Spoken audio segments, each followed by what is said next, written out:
Atlantic City, down on New Jersey shore. In Atlantic City, all the girls are pretty. Who could ask for anything more? I'm gonna take a stroll on the boardwalk and look out to the sea.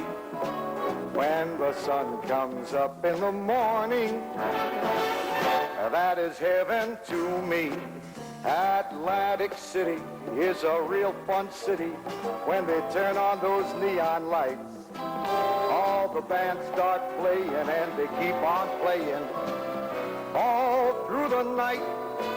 I'll take my sweetheart by the hand. We'll write pretty love letters in the sand in my paradise city down by the sea. Atlantic City is heaven to me.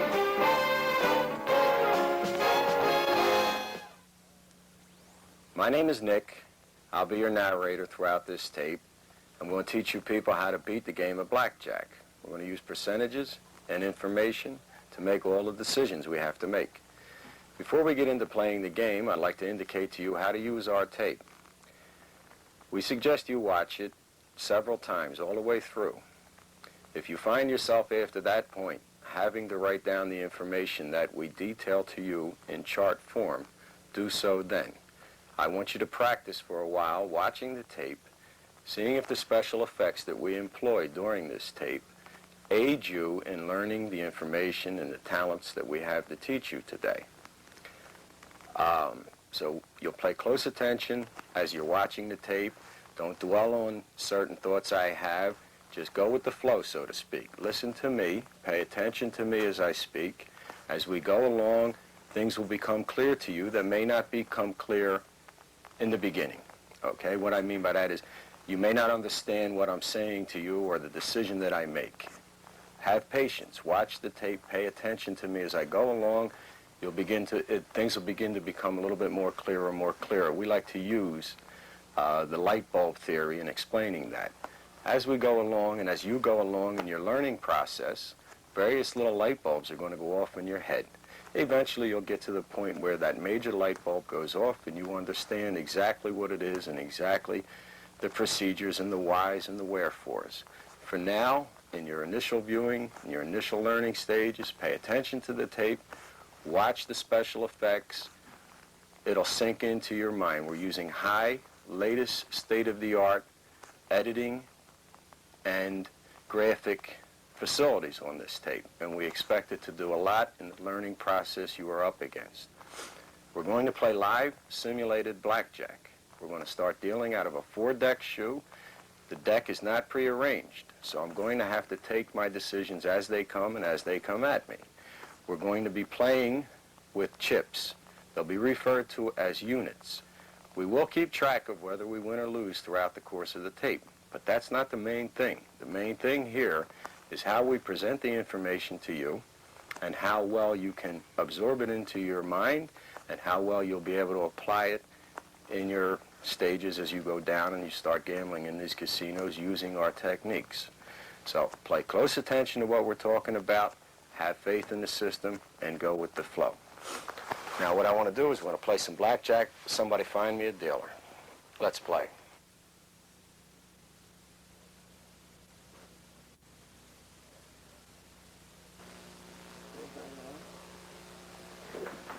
Hello, dealer.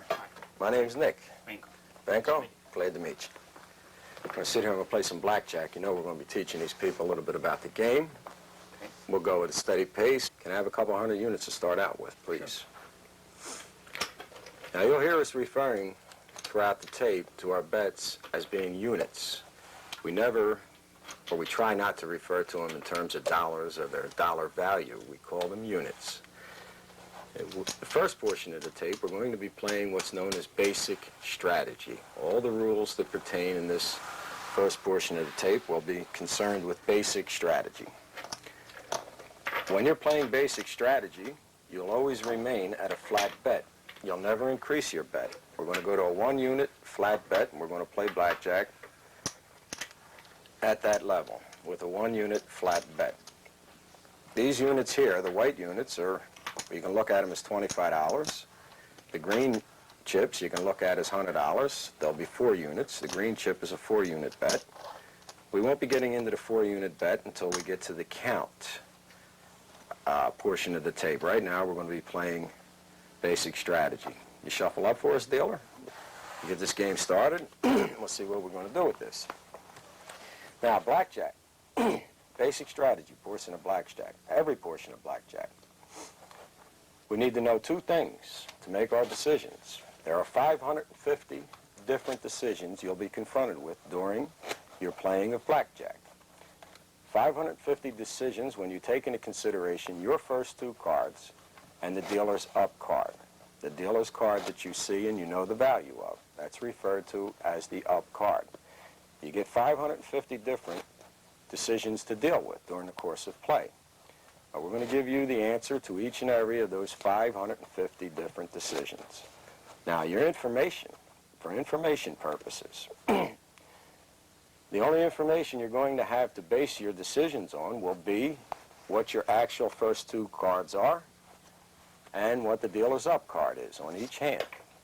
That's the information. That's the only information we have at this stage.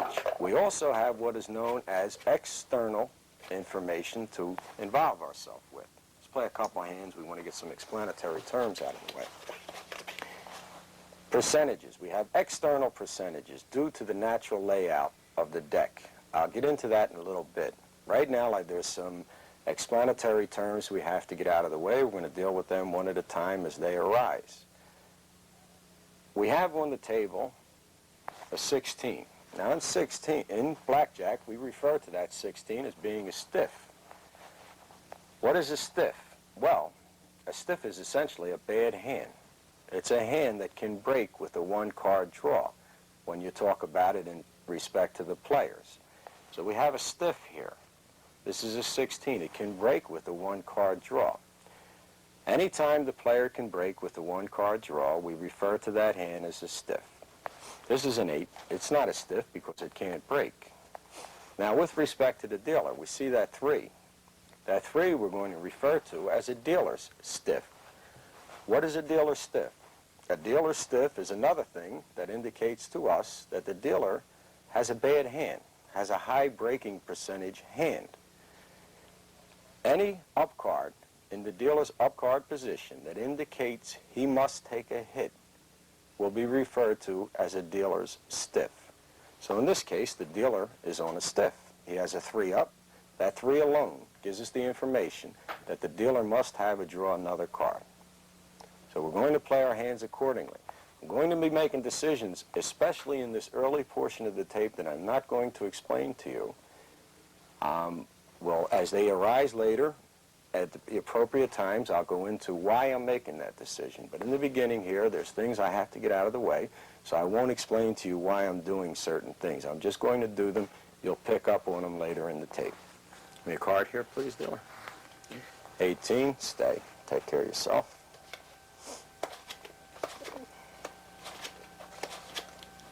Dealer went over.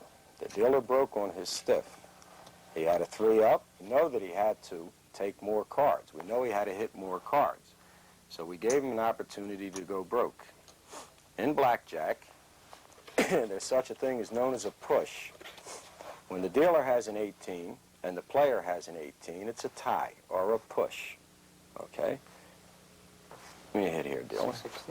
16. I'm good.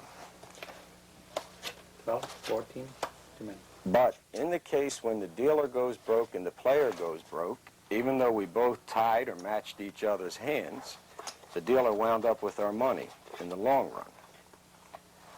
What we're going to do is teach you a method of how to turn the percentages on the house on breaking opportunities. When you see the dealer has a breaking opportunity. Right now we have 2 20s out here. One's a hard 20, one's a soft 20. Let me explain to you what a soft hand is. A soft hand is one that contains an ace. All right, they're both 20, but that's a hard 20 over there. If we were to take another card, it has to break unless that other card happened to be an ace, which would make it 21 instead of 20. But if any other card in the deck breaks that, that's a hard 20. This is a soft 20. Even if we take another card and it's a 10, we still wind up with 20 due to the fact that the ace can be calculated as either 1 or 11. So it can't break. Even though it's the same value as this 20, it can't break. So we have a soft 20 over here and we have a hard 20 over here. Both of these hands we stay with. Dealer will finish his hand. 18. Now, as I said earlier, we're not going to pay too much attention whether we win or lose. It's not that big of a thing. What's the big thing here is if we teach you what it is we have to teach you. Okay, now we have two stiffs on the board. We have a 14 in first position. We have a 15 in second position. Throughout the tape, you're going to be seeing rules superimposed on your screen, and this will be one of your main rules. You always hit a stiff against the dealer's non-stiff. In this case, we see that 8 up over there. If he has a 10 in the hole, which he figures to have more than any other card, he's not going to break, and our stiffs will never be able to beat him. So your main rule, you always hit a stiff against the non-stiff. Hit that 14. Too many. Too many. Let's play the 15. Too many. Finish your hand. Dealer's on a stiff. Too many. Goes over. Too many. Now, in blackjack, we don't want to hear anyone out there coming up with Monday morning quarterbacking philosophy. It's easy for people to say what happens after a hand is over as to what he should have did or what he shouldn't have did. We're teaching you percentages. We're playing percentages. For percentage purposes, let me give you a little explanation right here, right now. You heard me say earlier in the opening portion of the tape, the natural layout of the deck. What do I mean by the natural layout of the deck?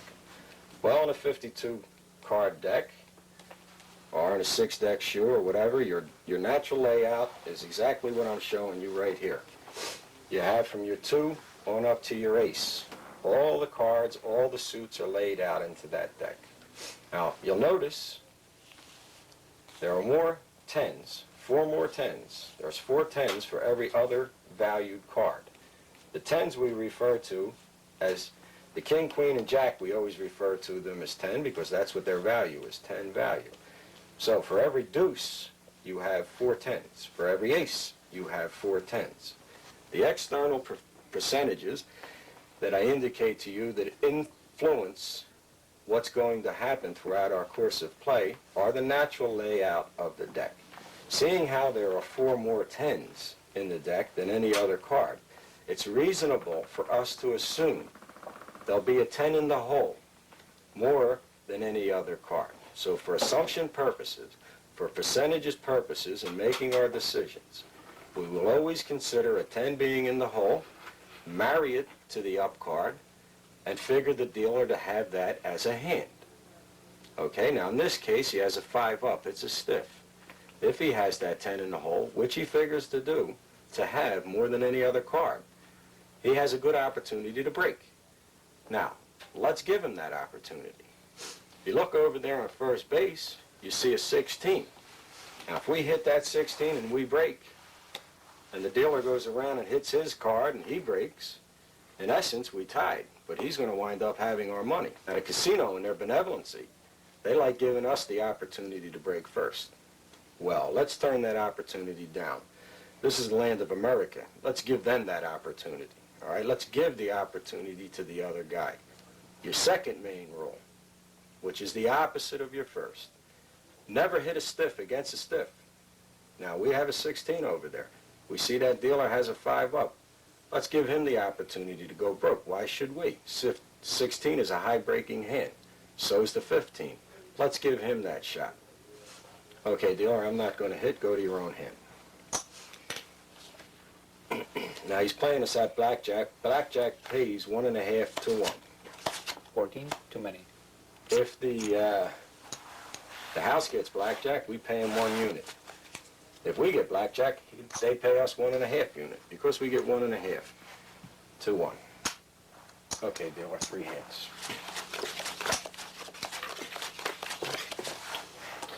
Okay, now we have a 20 over there. We're not going to hit it. We have a stiff over here. There's your main rule. One of your main rules, you always hit a stiff against a non-stiff. We took a card, we went over. Now what we have here is a 10. 10 could be a double down bet. We won't double this hand down because the opportunity, the percentages tells us you don't double down a 10 against a 10. There's times you do double that 10 down. 10's a good hand. When your first 2 cards, you get a 10, you've got a good hand. But we don't double it down here. For those of you that don't understand what we mean by double down, relax. Remember what I told you. Go with the flow. I'll get to it all sooner or later. Just relax. Hit this hand, dealer. 21. Very good. 13, 19. Remember, no Monday morning quarterbacking over there. Somebody's thinking, well, see, if he'd have doubled down, he'd have won twice. That doesn't matter. What we're doing is playing percentage blackjack. The percentages say you don't double down a 10 against a 10. All right, now we have an opportunity to double down a 10. Our first hand over there is a 19. We don't have to worry about that. We know what to do. Our second hand over here is a soft 19. Let me take this opportunity to give you your soft hitting rules. Soft 19 you never hit. Soft 19 is a good hand. You stay with soft 19. If you had soft 18, or any combination thereof, soft 18, you would hit it if you were playing against a 9, 10, or ace. You'd stand with it against the 3. But in any event, on this hand, we stay. Here's our first double down opportunity. You'll see your chart on the board that details to you what you do with your 10. As you'll notice, you double down your 10, 2 through 9.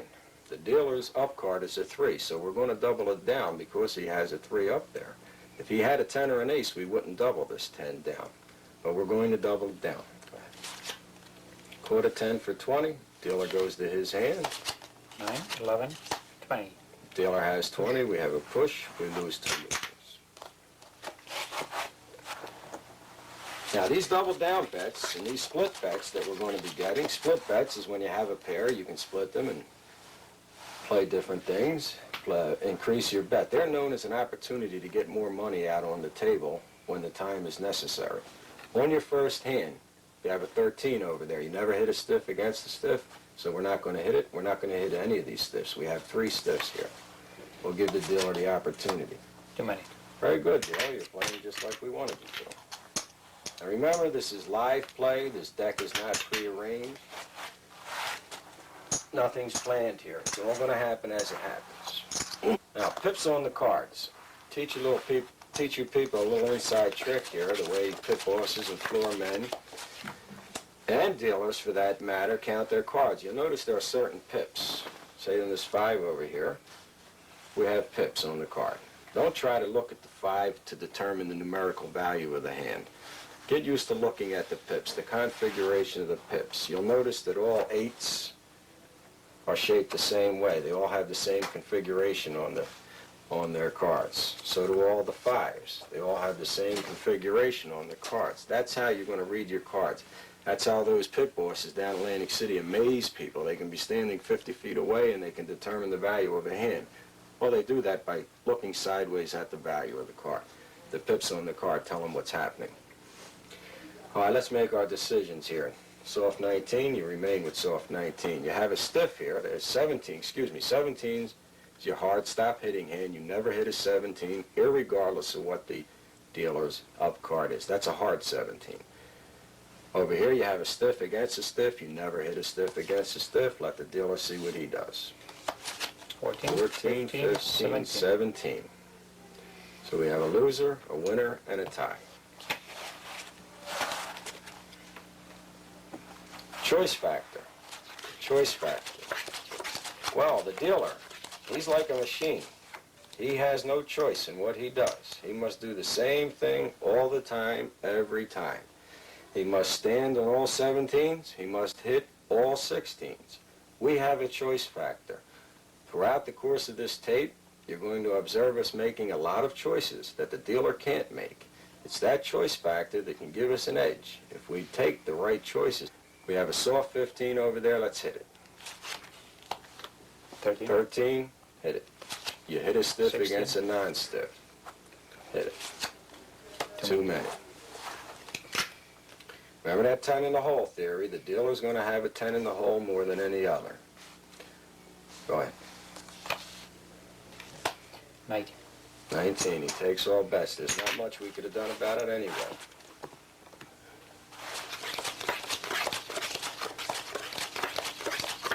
Dealer has a pat card up. Pat, by the way, is the same thing we use in blackjack to mean the same thing as they do in poker. Pat means a good hand. He has a pat hand. He has a king up. Looks like he has a pat hand. I wanted to explain that to you. Now, here are your two stiff decisions. You always hit stiffs against non-stiffs. Give me a hit here. Too many. Give me a hit here. 20. 20. Dealer plays hand. Dealer has 20 also. Now you'll notice how often the 10 comes up in the hole. It will more than any other card. That has external percentages in it. That's our cut card. That's the external percentages involved within the game. Insurance? No insurance. All right, in Atlantic City or any other casino, you're going to hear the dealer say insurance, just as he did. The rule pertaining to insurance, when you're playing basic strategy, is you never take insurance. It's cut and dry. You never take insurance when you're playing basic strategy. Now, the casinos offer you 2-to-1 insurance on the insurance bet. They offer you 2-to-1. Casinos don't give 2-to-1 because they're nice guys. They give you 2-to-1 because it's a more than 2-to-1 bet. You heard us mention the count. When we get into the count and we can determine the actual percentages internally in that deck, in the remaining portion of that deck, and that information tells us that it's less than a 2-to-1 bet, that's when you're going to take insurance. But for now, we're playing basic strategy.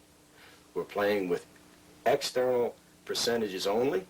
And the external percentages tell us it's more than a 2-to-1 bet, so we're not going to take basic. We're not going to take insurance. Hit that 7. 10. Hit it. 20. 12. 16. Hit it. 18. Hit it. 16. Hit it. Too many. Notice we're hitting all our stiffs against that pat hand. That's what you do. You hit stiffs against non-stiffs. Hit this 13. Too many.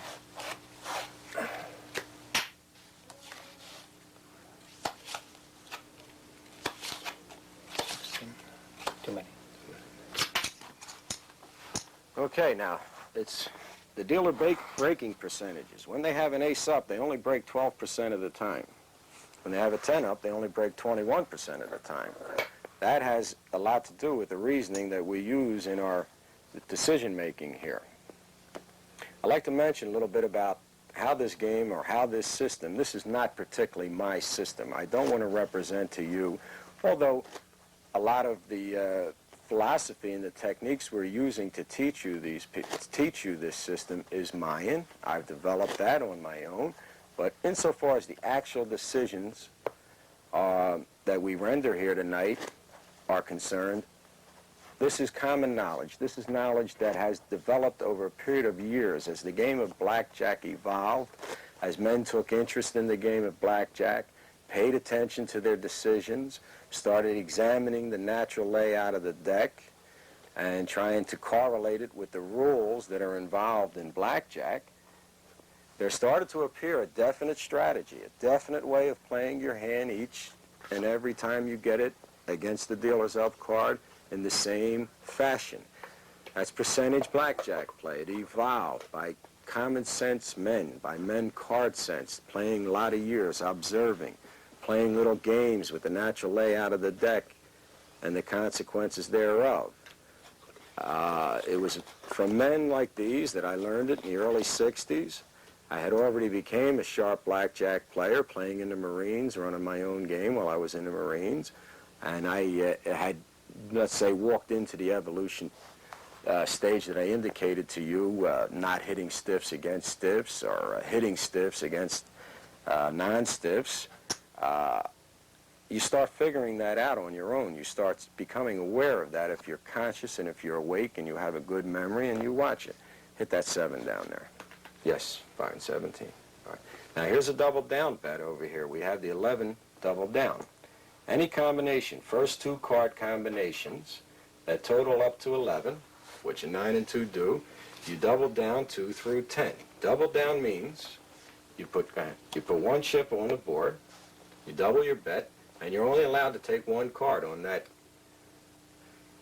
bet.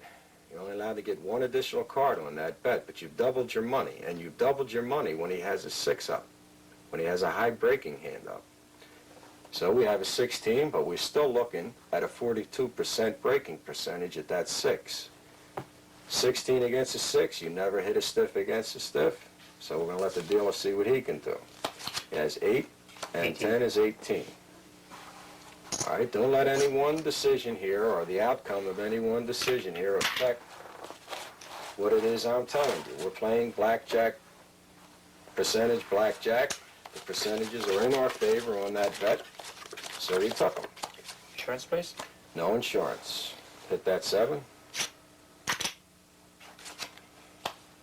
Hit it. 19. Good. All hands are good. 120. It's good. Dealer has blackjack. Push. That's an interesting thing. You'll notice the distinction between Atlantic City and Las Vegas. In Las Vegas, they look in the whole card. The dealer wouldn't have wasted that time or the extra cards. He would have just turned the snapper over. Snapper's a blackjack. He would have turned the snapper over on you, and that would have been the end of it. But Atlantic City, for reasons I'll get into later, they don't look in the whole card. They wait until the hand's been dispatched with, and then they finalize it. Hit that 12. Insurance, please. No insurance. Hit this. 9. 19. 19 is good. Now has a 2 in the hole. 17. 17. Now look at that stiff over there with that 12 up against that ace. We didn't have a chance of winning with that. It's not too much because he had the deuce in the hole on this occasion. It's due to the fact he was up against an ace, and an ace only breaks 12% of the time. Here's another double down. We have the 11 double down bet. That's an opportunity to get more money out on the table, even though he has a non-stiff. You double down the 11, 2 through 10, not against the ace. You only double it down if the dealer has an up card, a 2 through 10. He has a 7, so we doubled it down. 15, I have to hit a stiff against a non-stiff. Too many. 9, 9's a double down possibility, but never against the 7. You only double down the 9 when he has a stiff up. That's not a stiff, so we're not going to double down. We're going to stroke away. 20. 20. 13, you hit a stiff against a non-stiff. Too many. 17. There's that 10 in the hole again. All right, now we have in basic strategy 2 objectives. To win more on our winning hands and lose less on our losing hands. There's only certain 2-card combinations, first 2-card combinations throughout your course of play that can possibly win money for you. There's 11 of them, all right? All the other first 2-card combinations, of which we have 4 of them on the table right now, these are all losers. Every hand out here, if you played with 18, or you played with 12, or 15, or 13, if every one of these 2-card combinations were the only 2-card combinations you got throughout the night, you'd be a loser. But by playing them the percentage way, the way we're showing you, which in this case we have 3 decisions to make, this 13, this 15, and this 12. The decision here is you don't hit stiffs against stiffs. Now he has a stiff up. It's a percentage play. We're not going to hit any of our stiffs against him. This 18, it's no problem. We know we don't do anything with that. Play your hands, dealer. 16, 16, 18. 18. Dealer got us that time. Throughout the course of this tape, even though we haven't set the deck up, I imagine most of your decisions are going to come at you. Mostly everything that can happen in the blackjack game is going to appear here. You'll be surprised to see how often these double downs occur. Actually, you get a double down about 10% of the time you'll have an opportunity to double down. Insofar as splitting, you'll only have that a little bit less than 2% of the time. But they're extremely important in respect to the decisions you're going to make. All right, now let's look at the 9 double down. You double down the 9 when the dealer has a 2 through 6 up. He has a 2 through 6 up, so we're going to double it down. We're also going to double down the 11. You double down the 11, 2 through 10. Over here we have an 8. It's theoretical that you could double down an 8. As we progress and get further into the tape, you're going to hear us talking about concealment measures. This is one of our concealment measures. Don't make a bad play. I don't care even if you had a 6 up and the count's telling you there's nothing left in that deck but 10s and he has to break. You don't double down that 8. Give me a card. Another card. 20. Right here. So it's got 9 19. for 19.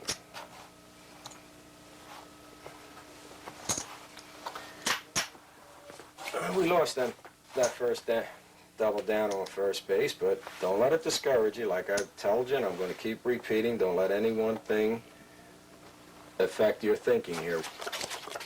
You'll notice what we have, the 20-80 rule, what we call the 20-80 rule. Actually, 10% of the time, the cards are going to appear to run in favor of the dealer. All right? No matter what the dealer does, 10% of the time, he's going to be winning you. He's going to be winning your money, and there's nothing you're going to be able to do about it. He'll just be hot. The other half of that 20, which would be 10% of the time, you won't be able to make any mistakes. You'll be able to hit 16s against 6s and win your money.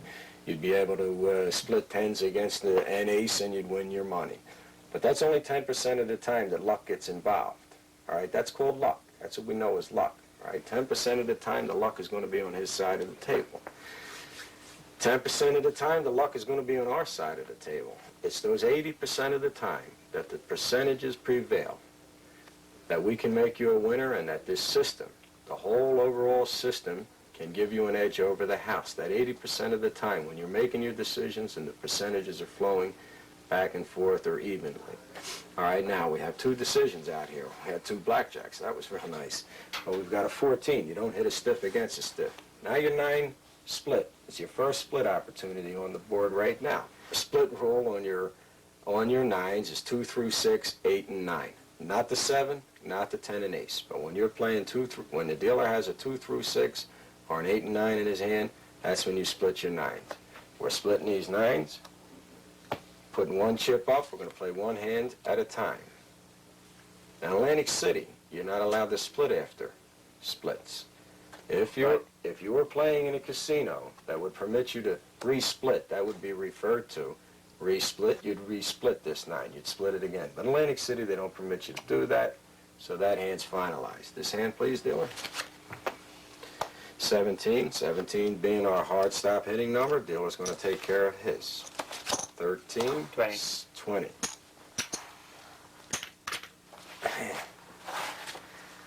While the dealer's shuffling, I want to take the opportunity over here to show you a little bit about percentages and the effect they can have on the outcome of a hand. I want to look at the 16 bet. Let's look at the 16. Whether you have it, whether the dealer has it, don't really matter. I want to show you a little bit about those external percentages that are involved here. I'm going to arrange the deck to bring out a point to you. Here's the natural layout of the deck. All these cards, there's 13 cards in each and every suit. So all of these cards are represented in each and every suit. There's your natural layout. We've got 8 cards up here. We have 5 cards over here. Ace, 2, 3, 4, 5. And from the 6 up to the king over here. The dealer has a 16. We have 8 cards here. We have 5 cards here. It's easy to calculate. It's an 8-5 bet that the 16 breaks. All right? When the 6 is in the up card position, we don't know absolutely that the dealer has a 10 in the hole. But we also know from the natural layout, he figures to have a 10 in the hole more than any other particular card.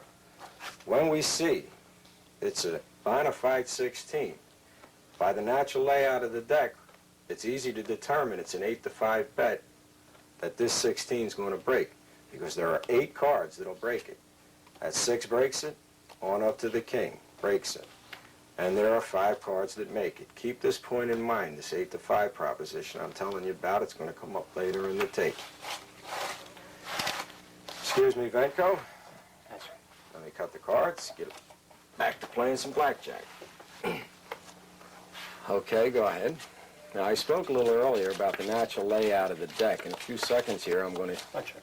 explain to you a little bit more about the natural layout of the deck. There's another pair of sixes out there, but we don't split sixes up against the 10. We're just going to take a hit, play it as if it was a 12. 21, 7. Let's hit this hand. 17. 17, blackjack. Even those lumps I was talking about know what to do with the blackjack. Just wait for the money to come in. You'll be all right. 12. Too many.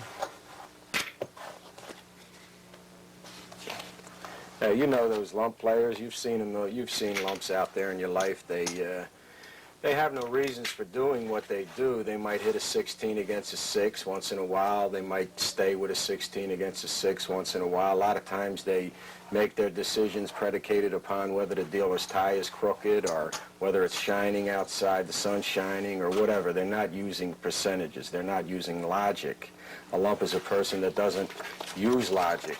It doesn't prevail in their life. They do whatever they want when they feel like. When you're a blackjack player or any kind of professional gambler, you're doing what the percentages tell you to do at all times, whether it's working for you or whether it isn't working for you. You're taking the percentages at all times. All right, now, the dealer has a stiff. We have an 11 double down situation over here. We're going to take the opportunity and double that hand down. Remember, on your double downs, you only get one card, and then you must go on to the next hand. We're going to hit that. And hit it again. 20. 18. You don't hit stiffs against stiffs. Now, we have a split situation here. We have a pair of sixes. Sixes, as you've already noticed on your split charts, you split 2 through 7. We have a 2 up, so we're going to split it. We wouldn't split it if there was an 8, 9, 10, or ace up. But after you've split, you revert right back to your basic strategy. You don't hit stiffs against stiffs, so we're going to stay with this 14, go on to this hand. Caught an 8. Let's have another card here, dealer. Now we have an 18. Dealer's going to 10 in the hole, catches a 9 for 21. You might think we were making a movie here for the bad guys, because they're the ones that are winning right now.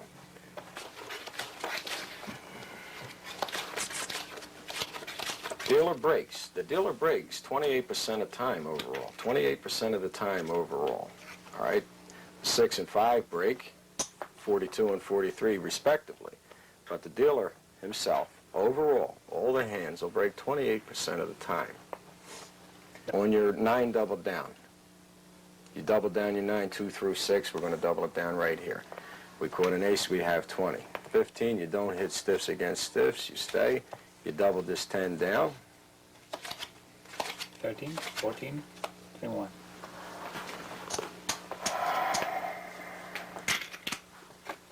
All right, now, at this point, I'd like to indicate to you, this doesn't happen too often that you'll run into a hot dealer.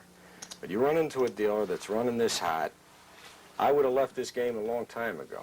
All right, if I were playing for real, I wouldn't have played with this particular man and the way he's running right here. That's the 10% of the time I indicated to you that the house is hot. No matter what he does, he's going to turn out to be a winner. We happen to be in one of those 10% of the times. Now, I don't know whether that's good for me or bad for me. I'm going to deliver it to you. I'm going to let you see the realities of what you're dealing with here. Okay? But if I were playing in a real gaming condition, whether I was playing basic strategy or count, just because this situation could be disconcerting, could break my discipline, could cause me to be mad at him, bring out emotion in me, I'm going to get up and leave the game. I'm not going to play because I wouldn't feel comfortable with the man. All right, it'd be too annoying to me. I'd just get up and walk away. There's not too many percentages involved there. All right, there's no reason we can explain that other than 10% of the time you're not going to make any mistakes, and not mistakes, you're not going to lose any hands, and 10% of the time that dealer is going to be running hot. It's the 80% of the time that the percentages will work, and work as we say they will. So you pay attention, have faith. It'd be interesting. I'll have to examine the percentage of the dealer breaking on this hand, whether it holds out to 28% or not throughout this tape. All right, here's a soft double down out there. We have the ace-4. You'll notice on your double down charts, you double down the ace-2, ace-3, ace-4, and ace-5, 4, 5, and 6. Up against the dealer's 4, 5, and 6. We doubled them down. Give me a hit over here. 18. Dealer has 20.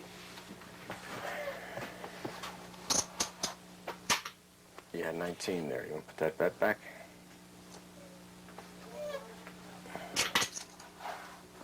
You don't pay it. It's a push.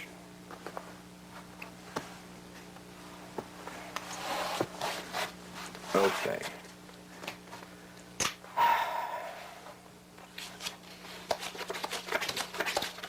All right, let's see what happens. Dealer has another stiff up. I'll tell you, he gets his share. He gets his share of stiffs, but he's not working the way he's supposed to. But listen, I'd rather have it this way than let you people watch me win 400 or 500 units during my play, and maybe you get a little bit too cocky. Maybe the force is with us. Okay, remember that force. It's out there. Lucas isn't the only one to know that. We're going to double down the ace-6 up against a 6. We have 17. No, we're not going to hit that 12, and we're not going to hit this 16. Dealer has a 10 in the hole, catches an 8, and goes broke. Okay, it's a little bit more like it. I was beginning to think this guy was impossible. Dealer's on a stiff again. We've got one double down bet out there, and we have two stiffs. We're not going to hit this stiff, this 12 against the 5, but we're going to double down this 11. You double down 11, 2 through 10.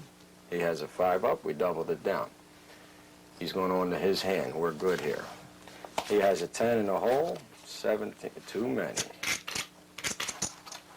All right, that's the way it's supposed to work, and it will work that way in the long run. You'll have your opportunities that you'll double down, you'll get a sloppy card on your double down, the dealer will have his 5 up, and he'll break that 5 43% of the time, and you're going to be a winner. All right, dealer has a 10 up. You have to hit your stiffs against him. We're going to hit this 12, 16. All right, now it's at this portion of the tape. I want to introduce a few minor variations to basic strategy. When you're using the basic strategy, there is a few. We're going to list a chart for you at some point along the tape. You'll have occasion to write it down. We have a 3-card 16 out there. A 3-card 16 against a 10 and a 10 only. Not a 9, an 8, a 7, or an ace, but a 10. A 3-card 16 you don't hit. Now, there's a lot of nuances involved in this game. I don't want to explain to you the reasoning that goes into why you don't hit a 3-card 16 up against a 10.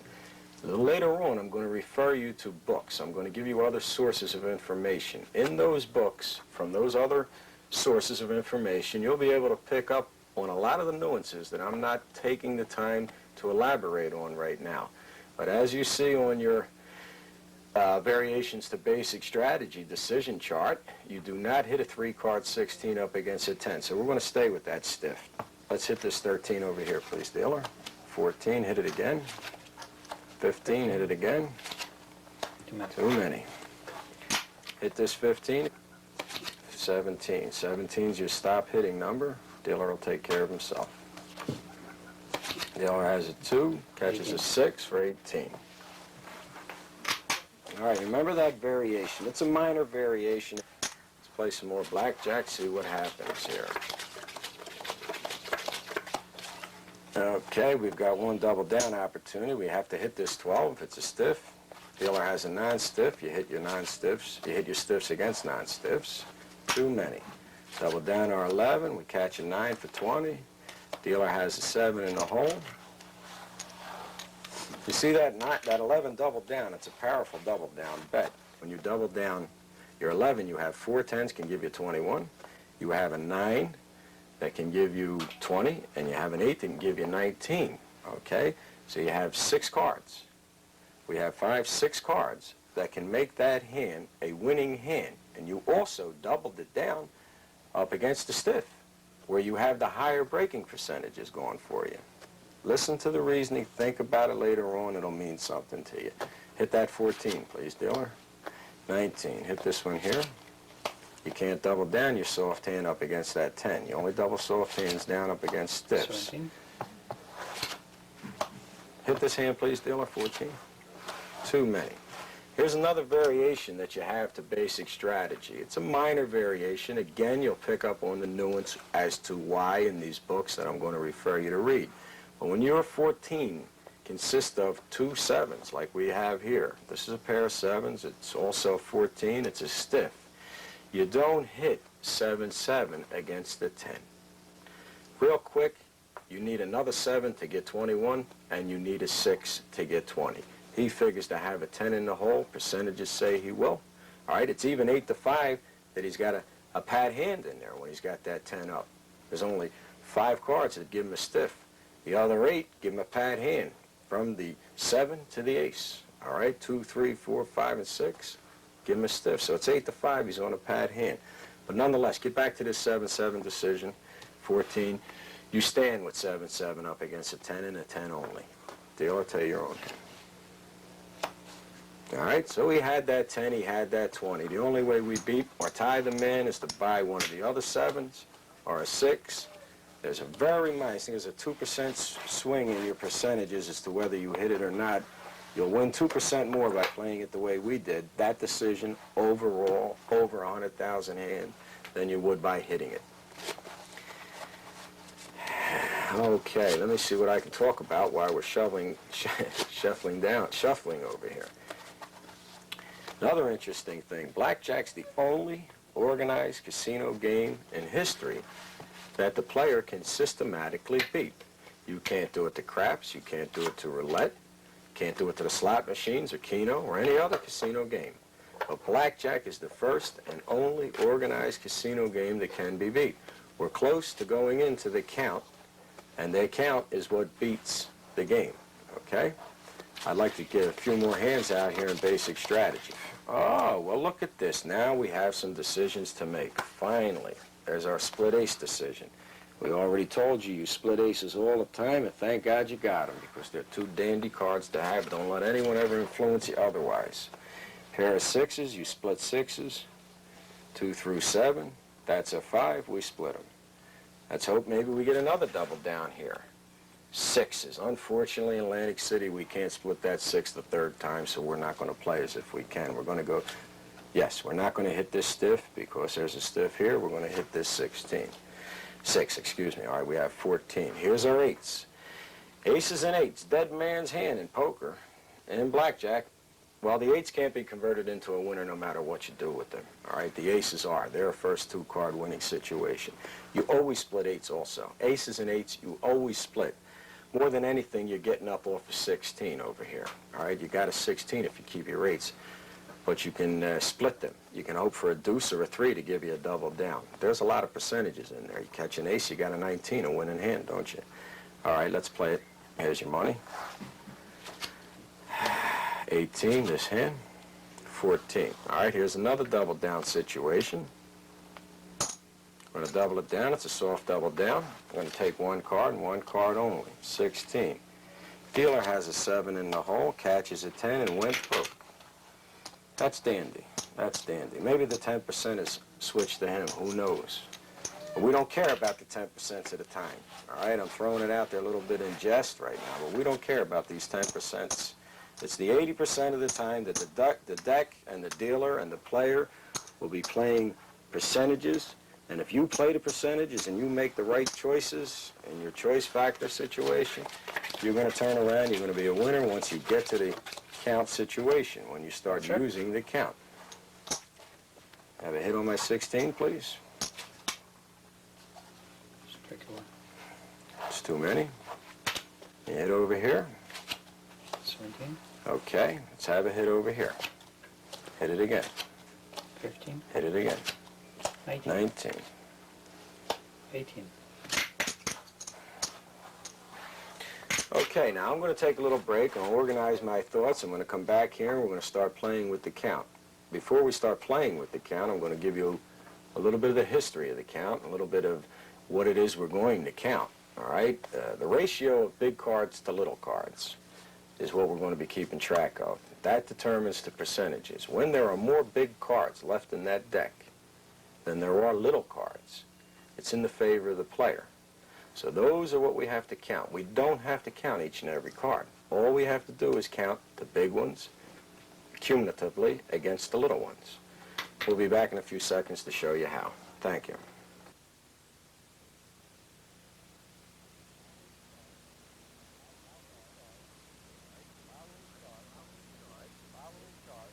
All right, the following charts will be a complete basic strategy chart. Every rule will be covered. Every decision that you'll have to make will be covered. 80% of your decisions are covered by these first two rules. Never hit a stiff against a stiff, and always hit a stiff against a non-stiff. 80% of your decisions are covered right there. Next, we go on to your double down rules. The hard 9, you double down 2 through 6. The hard 10, you double down 2 through 9. The hard 11, you double down 2 through 10. Now pay attention to your soft rules. Your soft ace, 2, 3, 4, and 5, you double down 4, 5, and 6 only. Your soft ace 6 and ace 7, you double down 3 through 6 and 3 through 6 only. Now we'll be going on to your split rules. Your split rules are very interesting, and pay attention to them. You don't want to make any mistakes. Split aces and 8s, always. 5s and 10s, nevers. You split your pair of 4s against a 5 and 6 and 5 and 6 only. Pairs of 2s, 3s, 6 and 7s, 2 through 7, 2 through 7 only. Now your 9s, it's tricky, but watch it.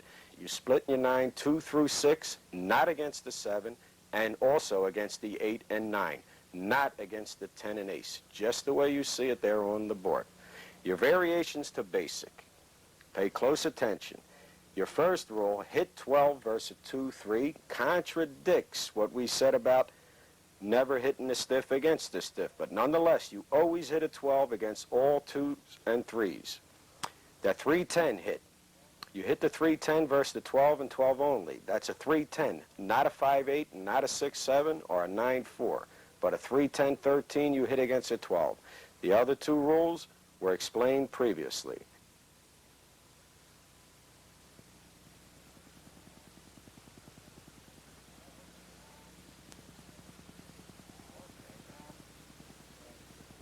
Okay, now we're going to discuss a little bit of the philosophy of the count and the nuances involved within the count. Now, you remember this earlier setup that I gave you on your 16, the 8 to 5 proposition that the 16 breaks predicated upon the natural layout of the deck. All right? Now, the count allows us to determine the internal percentages. The internal percentages contained within the remaining portion of the deck. When the deck is heavy in big ones, or the ones we'll show you what we consider to be big ones, it's in the favor of the player. The percentages, the actual percentages, are expressed in the favor of the player. When the deck is heavy in little ones, it's in the favor of the house. Now, during the basic strategy portion of the tape, we played with a flat bet, a flat one-unit bet. There are times, now we're going to play the count, hopefully we're going to find ourselves in a plus situation, a plus enough situation, where we're going to increase our bets prior to the count, prior to the deal.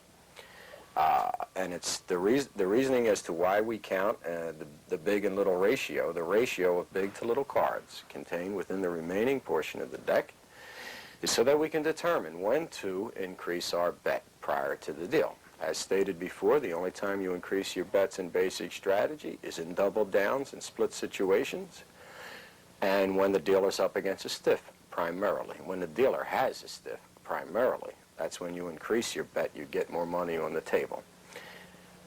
When you're playing the count, you're going to have an opportunity to increase your bet prior to the deal and after the deal, if the conditions are right. You may be betting a 2, 3, or 4 unit bet from the get-go. You may get a double down in the split, or a split, and you'll have a 4, 6, or 8 unit bet by the time the smoke clears on that particular hand. So the internal percentages are what's contained therein. Now, I happen to be a great advocate of Chinese philosophy. I believe in the yin and yang theory. The yin and yang is essentially all that's good and all that's bad. The left and the right, the hard and the soft, whatever way you want to express the particular situation you're in. Now, the count for me is easy. The count for you may be hard. For you and my audience, it may be hard, but it's still the same thing. It's the count. It has the yin and yang in it. I'm going to try to make it a little bit easier for you to understand it. Now, there's one example I like to give when I'm bringing out the magnitude of the count and the way it affects the percentages. At no time throughout this tape have I relied on computers to express my knowledge or to express the situation that I'm giving you. That's not to say that computers can't refine or, in fact, didn't refine these systems. They certainly did. but computers were not absolutely necessary to arrive at a count or a basic strategy. Now we've got an 8-to-5 situation that this 16, this dealer 16, is going to break because of the natural layout of the cards. It's an 8-to-5 proposition, isn't it? What happens if I put a 4 down there? It becomes an 8-to-6 proposition, doesn't it? How about if I put a 3 down there? It becomes an 8-to-7 situation, doesn't it? All right? I'll put another 5 down there. Now it's even money that the 16 break. No longer is it 8-to-5 that the dealer will break. It is now even money. If the proportionate, the natural layout of the deck and the proportionate natural layout of the remaining proportion of the deck were expressed in this manner, it would be an even bet that the 16 breaks or doesn't break, whichever way you want to look at it. Now let's pick these little cards up. Let's do the opposite of that. It's an 8-to-5 bet. Once again, the 16 breaks. I put that 10 down there. It's 9-to-5. The 16 breaks. You understand what I'm telling you? I put that jack down there. It's 10-to-5 or 2-to-1 that the 16 breaks. You see the way the pendulum swings. You see, because of the layout of the deck and the ratio of big to little, it influences the percentage. It influences your decision. It influences whether it's in the favor of the player or in the favor of the house. Now, I'm telling you, when the deck is heavy in 10s, it's in your favor. When the deck is heavy in little ones, it's in the house's favor. Okay? So we're going to keep a running count expressed by what we're looking to count. I'm going to explain to you right now. There are certain cards we have to count. There are certain cards we're going to disregard. All right, now the layout now I'm giving you expresses exactly that, what it is we have to count, what it is we don't have to count. We do not have to worry about the 7s, 8, and 9s. They're going to balance themselves out in the long run. We're just not going to concern ourselves with those. So we're going to disregard 7s, 8, and 9s when we see them. We're going to count the big cards and the little cards, the ratio therewith. All right? These are big cards. These are paints. Pictures are paints. We call these paints, okay? This is an ace, but it's still considered a big card because it has an 11 value. That also makes you a blackjack. These are the little cards. We're going to count these in relation to those. May sound a little bit harder than it is. The yin and yangs and the forces at work right here. Let's pay attention to this. Now, we're going to assign a value to these cards. We're not going to count ace, 10, jack, king, queen. We're going to assign a specific value to these cards. The aces will be assigned -1 value. Every time you see an ace or a 10 or a jack or a queen or a king, any big one, you're going to consider it a -1. Now, let's refer to the little cards. Whenever you see a little card, 2, 3, 4, 5, or 6, you're going to refer to that as a +1. So these are your plus cards. These are your minus cards. +1 or -1, depending upon which order they show up in. Now, I have 13 cards here, the original 13 cards for the diamond suit. I'm going to take these cards, we're going to shuffle them up, we're going to give you a brief explanation and demonstration as to how it is you count these particular cards. Okay, now we'll put this one card over here for the minute. So remember now, we're going to keep a cumulative count as we progress through the deck that will express to us the internal percentages remaining in the unused portion of the deck. That's a -1. We start from a 0, all right? 0. We started from a 0. We see a big one. We take the count. It's a -1. Our count is also a -1. We go back to 0.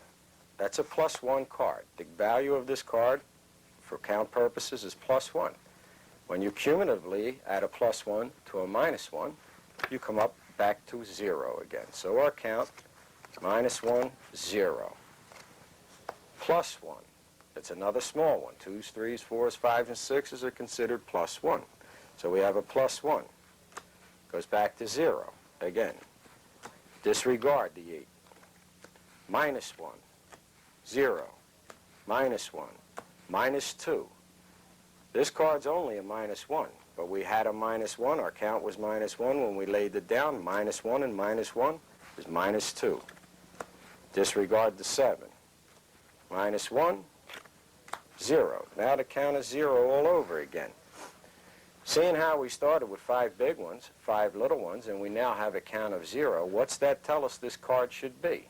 We were disregarding 3 cards, the 7, 8, and 9. There's the 9, because we were at a 0. Let me throw it at you one more time, briefly. How we count. This is just for demonstration purposes. This is not how you keep the count. This is not how you keep track of a running count. +1, +2, +1. There's your count. +1 is here, +2, +1. Disregard. 0. Disregard. -1. Disregard. Count is -1. Count is 0 now, because we had a +1 cumulatively to a -1. We have back to a 0. We are now back to a 0. +1, +2, +1. Okay, so it shouldn't be too hard to figure out this way. If we wind up, we've got 1 card left. The count is +1. What does this card have to be? It has to be a minus card to get us to a 0, so it has to be a big one. There it is. Now that's as simple as the count is. The yin and the yang. That's what we have to count. That's how we're going to count it. We'll explain to you what we mean by the significance of the count. If you were to have a +6, there were 200 cards remaining in the unplayed portion of the deck, it would be one thing. If you were to have a +6 and there's 100 cards left in the deck, it would be an entirely other thing, wouldn't it? The ratio of the count to the remaining cards in the deck, we refer to that as your strike number, your index number, your ratio number, whichever way you want to express it. You accountants out there and CPAs, who probably most of my audience will consist of in the early life of this tape, that'll be easy to understand. What you're going to do is strike a ratio of the count into the remaining portion of the deck. How many cards are remaining in the unused portion of the deck? Strike that ratio. I'll show you how to do it a little bit further down the tape.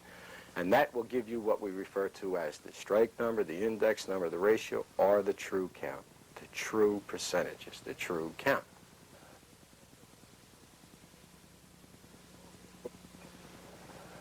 It's also at this portion of the tape, I'd like to give a little story into the nature of the beast that I'm getting ready to put into your mind. I know I've been doing a little bragging or coming off heavy here about how this game can be beat and how our system will beat the game. But there's some nuances involved here that I'd like to explain to you. We have what we call the understanding and application. You're going to understand this game a lot sooner than you'll ever be able to apply it, to actually take the information and apply it in their gaming condition. Back in the late 50s and early 60s, before the count became exposed to the general public via books and publications and all that, there were men, the type of men that I learned this system from, and the type of men that I originally, in the early 60s, learned it from them and played with them. At that time, they were considered cheaters. Any man that could sit in a blackjack game and consistently beat them over a period of months or weeks, the casino didn't believe that it could be done with a system or with skill, by design, all right? They believed these men were cheaters, and they were labeled cheaters. Now, there was a man sometime back in the late 50s. He was labeled one of these cheaters. He was not permitted to play in any of the casinos. Now, what he did, he went down to L.A. and he said, I'm going to find myself 5, 6 guys that are sharp. I'm going to teach them what to do. I'm going to give them the money. They're going to play with my money. And that's the way I'm going to do it. I'm going to get my money that way. So he went down to L.A. He found himself 6 men, very capable men. He told these men, for the next year and a half, you're going to be in my employ. For 6 months, you're going to be training exclusively, very deep. I'm going to cover all your expenses, your nut and the whole bit. Then, for the next year, you're going to go out, you're going to play with my money, you're going to go up to Vegas, Reno, wherever, you're going to play with my money. I'm not going to give you your end until the end of that year. You're going to have 25% of it coming at the end of the year. Now, also, at the end of that year, I'm going to give you 2 options.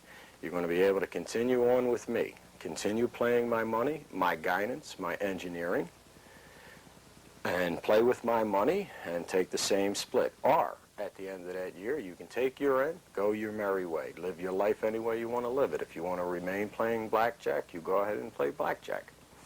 If you want to retire and take your winnings, go into business, that's what you do. But you're going to play for me for a year.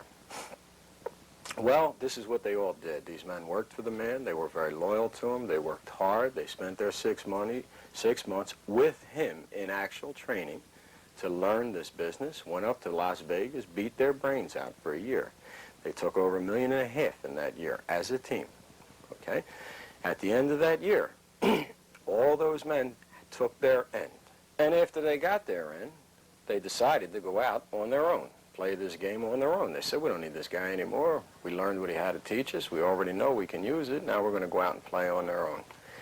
Invariably, each one of these 6 men went broke, even though they had the talent going in, or they had as much of the talent as our friends decided to teach these men. Now, you're going to hear us referring to casino capability concealment measures. Now, maybe this guy knew a little bit more about protecting his ability so that when they went out and applied their ability, he could protect them. He gave them methods of protecting themselves, all right? I'm not saying that is the case. I don't know what the case was in particular. I was not one of these 6 men, and I'm not trying to lead in that I was. I became friendly with groups of men like this in the early 60s. I went out and I played with them. I learned from them. I did quite a few things with them. But in this particular story, I had nothing to do with it. What I'm trying to teach you here is the understanding and application. You must understand every phase of what it is I'm teaching you. And what I'm going to tell you to buy yourself some books and learn what other men have to say on this subject. I have a 2-hour tape. There's only so many words I can say on this 2-hour tape. You need all the knowledge, all the other sources of information you can possibly find to gain the experience and the understanding of the whole overall picture. Those men that we were talking about, they were count players. The guy that taught them was a blackjack man. There's a difference between a blackjack man and a count player. I want to make you people professional blackjack people, not counters per se, because counters, what they understand is numbers, they understand percentages, they understand significance, factor, whatever, but they do not understand the game of blackjack, and they do not understand casino mentality, okay? We're creating a situation here where you're an enemy of those casinos. They look at you as a bona fide enemy. You're in a war. From start to finish, you need to know every aspect in order to play this war, in order to fight this battle. Not just the count, not just basic strategy, but you must have some casino mentality going for you. You must know what these people think when they look at you. You must know what they expect from their person, from their clientele. They have things. So like I'm telling you, these casino people, they're your enemy now, and they're going to become more so. We'll get into that a little bit further. Right now, I have to find my dealer again. We're going to start playing some blackjack using the count. We're going to show you how to take the count, keep a running count while the game is in action. You don't count the cards the way I showed you for demonstration purposes. You will use what we refer to as a flash or a cancel out method, and you'll pick up on that, all right, as we go along. But right now, I wanted to point out to you the dangers involved in the philosophy that we're teaching you. It's not sufficient just to understand it. You have to learn the whole application procedures. You have to know what you're doing. You have to have some basis of reference for the casinos, the philosophies involved within. What good will it do you if you did like those 6 men, spend a year or whatever, learning to count, the basic strategy, and then when you go out on your own, you can't apply it because A, you either got caught too soon, or B, you really weren't that polished off. It's going to take a long time, all right, whether or not you have access to me or men like me for consultation. You're going to spend a long time learning and practicing in your kitchen. You're going to log a lot of activity. I'm going to teach you how to do some research on this to prove the theory to yourself. All right, but right now, let's go back and play a little bit of blackjack. We didn't do too well in basic strategy. We lost about, I think it was 14 or 15 units. We're going to keep track of what happens during the count. But as I told you before, it is not that important whether I win or lose on this tape. The important thing is whether I impress upon you what it is I'm teaching you, whether I convince you that A, it works, and B, you must spend a lot of time practicing. There's a lot of systems that tell you, well, you're a big player now. Let's, go ahead, go down Atlantic City and get them 2, 3 times through the deck, 10 times through the deck. Well, that's bullshit. It takes a long time before you get that good. I didn't mean to use that language there, but I did anyway. So anyway, it takes a long time before you're going to have this ability. Don't get cocky. Don't go down to casinos and do your practicing. You want to go down and play basic strategy, go down and play basic strategy. You're going to see a dogfight going there, okay? But don't try to use the account until you've got that in your mind so good you don't even have to think about it anymore. Your very basic strategy is now a matter of roti, you bang it out each and every time you look at two cards, you know what you're going to do. You look at the dealer's card, you know what you're going to do. All right? The count, you're going to practice hours and hours at home. First, practicing the count, making sure you can keep track of the count, using the variations to basic strategy. Not the variations we mentioned in the first phase of the tape, but the variations that you'll take into consideration when you know the strike number. There's times you're going to be staying with stiffs against stiffs. There's times you're going to be hitting stiffs against stiffs. There's times you're going to be staying with stiffs against pat hands. We're going to give you a chart. It's going to be labeled variations to basic strategy, applying the strike number. But right now, for right now, I want you to understand the nature of the beast we're talking about. It's not that easy to do. Okay? You're going to do a lot of practice and a lot of hours and a lot of reading. All right, let's play some more blackjack.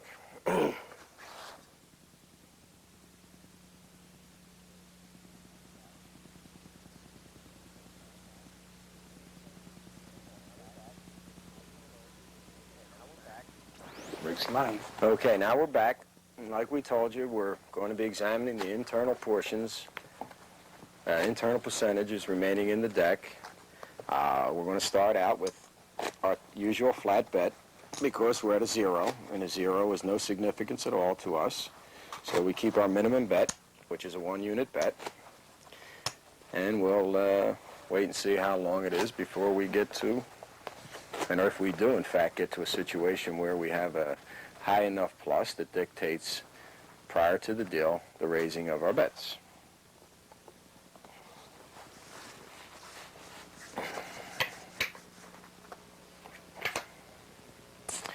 Now, the counting situation I told you about before, how you count, I showed you how to practice it and all that.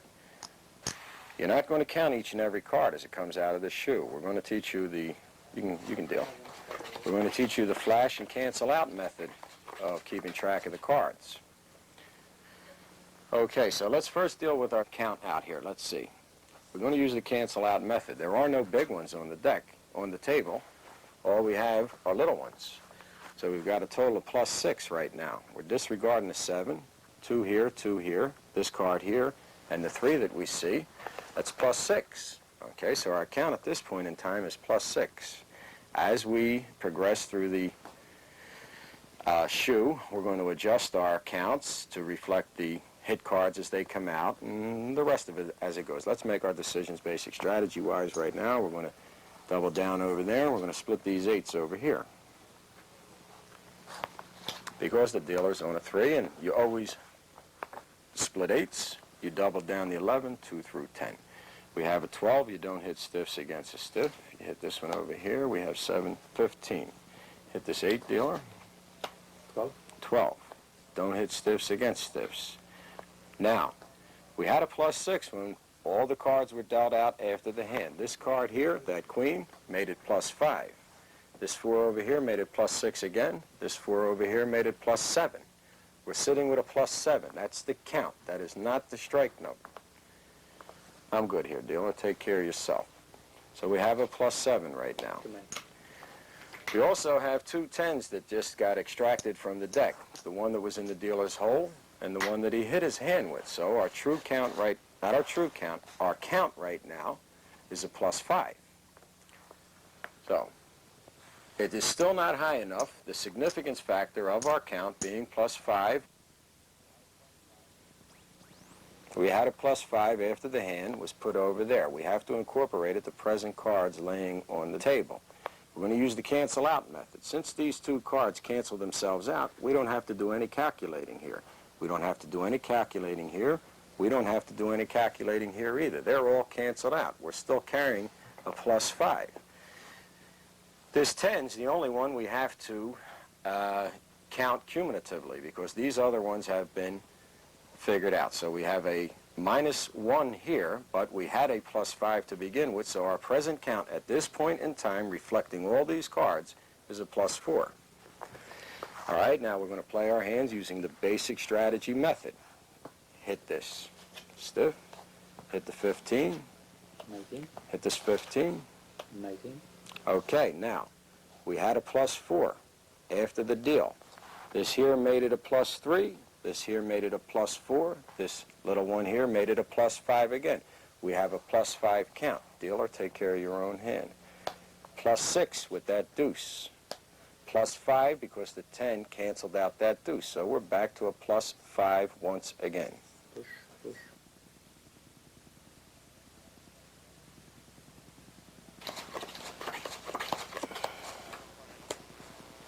All right, we had a plus 7. We have to adjust it to reflect these cards. These cards are canceled out right here. You see these 4 cards we have right here? King and Jack are canceled out by the 2 and the 2 here.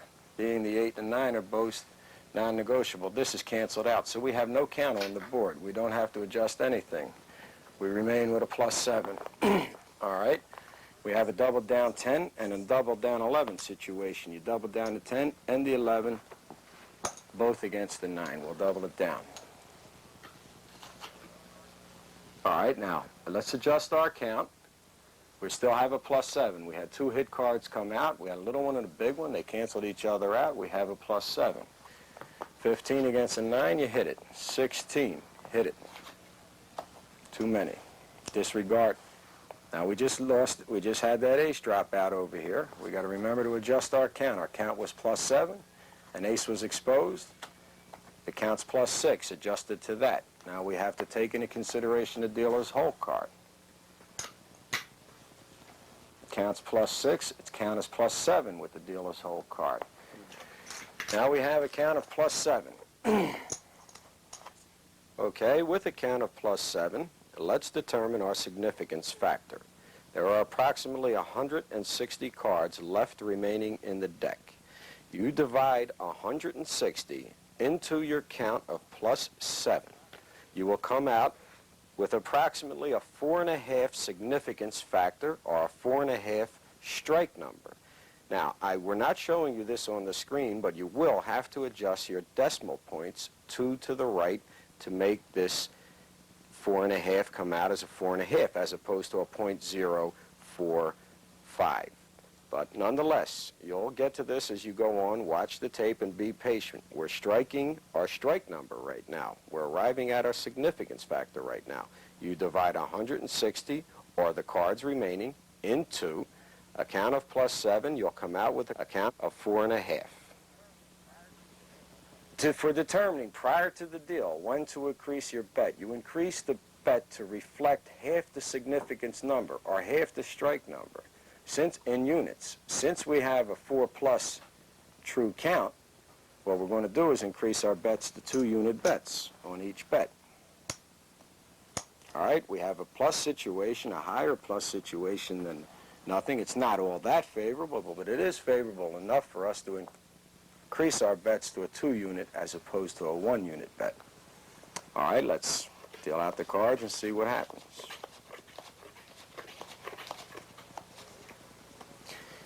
All right, now, the way the count is supposed to work, when you're in a plus 7 situation, it's supposed to tell you there's been a lot more little ones exposed than there are big ones. It's also supposed to tell you now's the time that the big ones are going to start appearing on the table. If you look, we have 5 big ones, bona fide big ones in here. 2 of them give us 2 real good hands. We also have a double down opportunity over here with the 11 up against that 9. We're going to take it.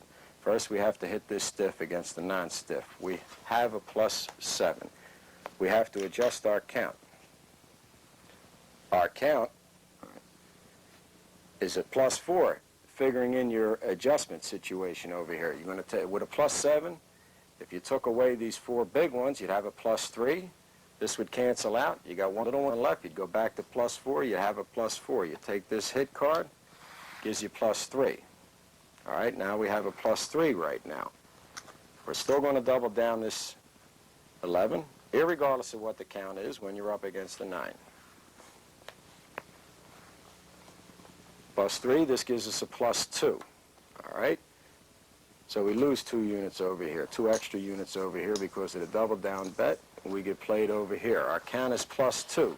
Let's go back to a 1-unit bet because our strike number can't possibly be high enough to warrant a 2 or more unit bet.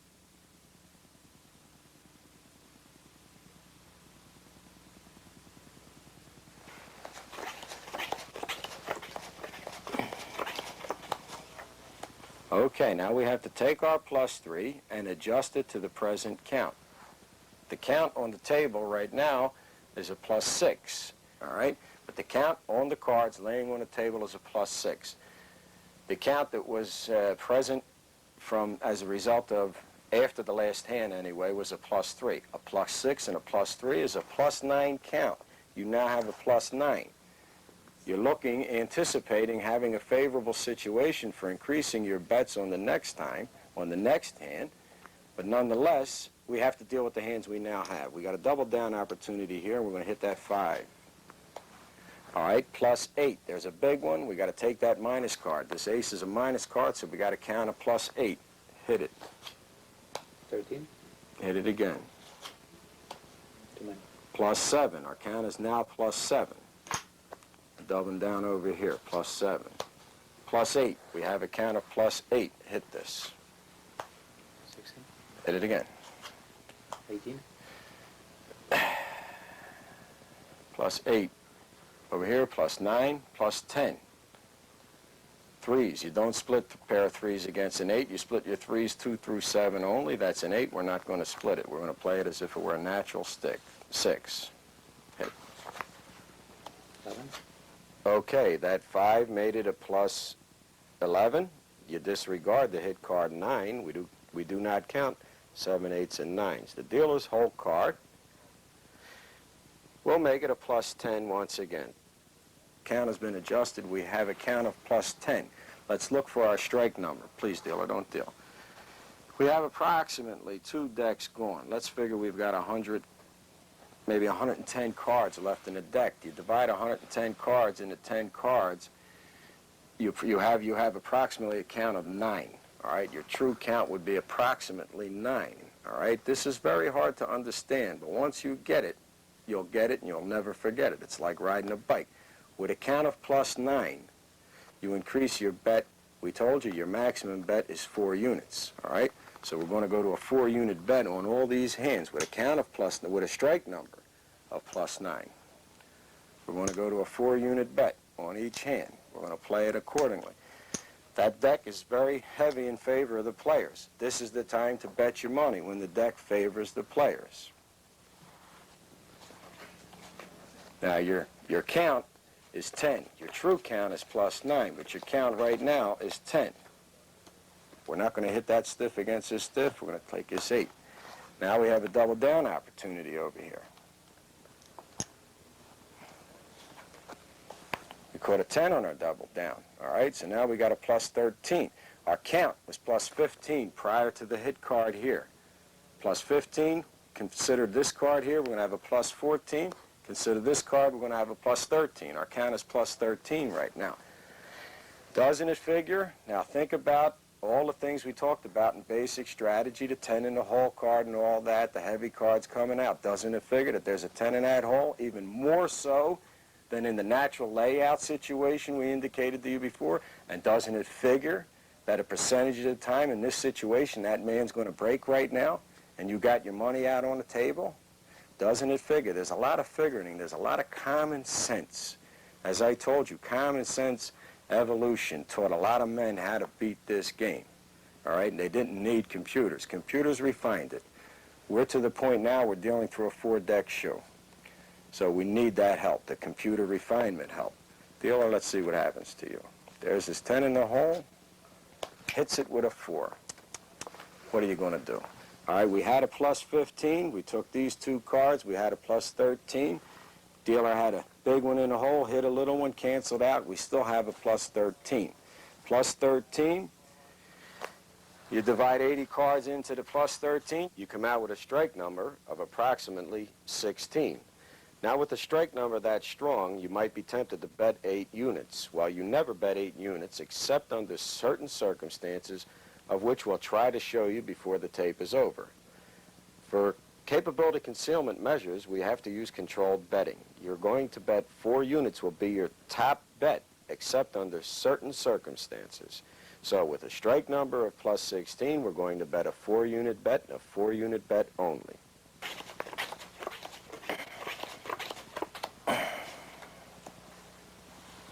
Okay, now's that time when that dealer don't look in that whole card. It just makes my heart beat that faster, because I'd like to know if he has a blackjack or not, but I got to sit here and play. But first, let me adjust my count. These 2 cards cancel out. These 2 cards cancel out. See this 9 we forget about, so let's cancel the 3 out up against the ace. These 2 cards are going to cancel out. We got a -4 on the table. Adjusted to a plus 13, we have a plus 9. Our count right now is plus 9. Now, when do you take insurance? All through basic strategy, I told you insurance is a sucker bet, because they're giving you 2 to 1, and it's a more than 2 to 1 bet. I also told you when you get into the count and you can determine the true percentages of the big ones remaining in proportion to the little ones, then you'd know when it's a less than 2 to 1 bet, and that's the time to take it, the insurance bet, all right? And right now we're looking at that situation. When your strike number is a plus 8, you take insurance. Now, insurance is a side bet. All right, what you're doing is you're betting on the dealer. You're betting the dealer to have blackjack. If he does, you're going to get paid the 2 to 1, okay? And you're allowed to put up half the amount of money that you have bet. So we're going to put these 4 chips up here to cover these 2 bets. And we're going to put these 4 chips up here to cover those 2 bets. I'm betting he has blackjack. He may not have blackjack right now, but I got a better than 2 to 1 bet, and they're giving me 2 to 1 odds. My ratio tells me that, okay? Let's play the hand and see what happens. Hit this 17. Ace 18. Now, ace 7, which is what this is, you hit ace 7 up against a 9, 10, and ace. Let's hit that ace 7. 21. 12. Hit it. 21. 21. All right, the dealer, let's observe what happens here. The dealer does not have blackjack, so he takes our insurance bet. All right?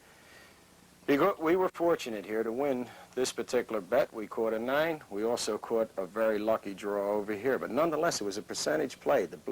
It was a percentage play. We're told to do this. We're not like anyone else that you know. We're not betting on hunches. We're not betting because the man's tie is crooked or because he's got a mustache. We're betting because the percentages are telling us to. All right, so we win all 4 of these bets. Even though we lost that insurance bet, we had the percentages going for us on that shot. Okay, now, after having adjusted for the hit cards, we still have a count of plus 9. There are approximately 60 cards left in the deck. So you divide 60 into plus 9, you come out with a strike number of 15. Now, this is going to be one of those rare occasions we're going to demonstrate to you how to get more money out on the table after you've won a bet, and you'd like to get a little bit greedy and bet a little bit more money under certain circumstances. This is how you do it. Since we won this bet, and since your strike number is so high, let me teach you a little trick how to get more money out on the table, okay? You can't come out cold and put more money out on the table, but what we did, we just won a couple bets, didn't we? Let's parlay a couple of those bets. Let's double out these 2 over here. We'll withdraw over here. It's a little sneaky here. It's a little sneaky, but the count and the strike number is so strong, and on a few occasions, you will bet more than 4 units. That's how you bet those 4 units. After you've won a 4-unit bet, parlay it. It looks good. There's a lot of players do that. You're not coming out of here betting high. All right, what you're doing is just letting that dealer pick those chips up like he did and parlay that bet himself. They get paid to do that. Let's go. Shuffle. Oh, my God, my God, my God, look at this. All right, now we have some calculating to do. We had a plus 9. These 2 cards right over here gave us a plus 7. Because they're minus 2, so from a plus 9, you have a plus 7, plus 8, 2 more, plus 6. We have a count of plus 6. Figuring we've only got about 1 deck left in there, We got 50-some cards. We know the strike number is over 8. We're going to have to take the insurance bet, all right? This green chip here is worth 4 units, so we're going to play the green chip there, take the insurance bet. We're going to take 2 green chips here to cover these 8-unit bets that we have. We have an 8-unit and 8-unit for 16. This here is 8. We're allowed to bet half what we have bet. Okay, so we're going to cover this. We're going to take the insurance because they're giving us more than 2 to 1. Let's go, dealer. 15, you hit stiffs against non-stiffs. 17. 15 again, hit it. 16. 16, hit it. Too many. Too many. Play on, dealer. All right, there's your blackjack. All right, they gave us 2 to 1 that they'd have their blackjack, and they certainly did. We took it because the count number told us to. Strike number told us to. Dealer, I'm going to shuffle up.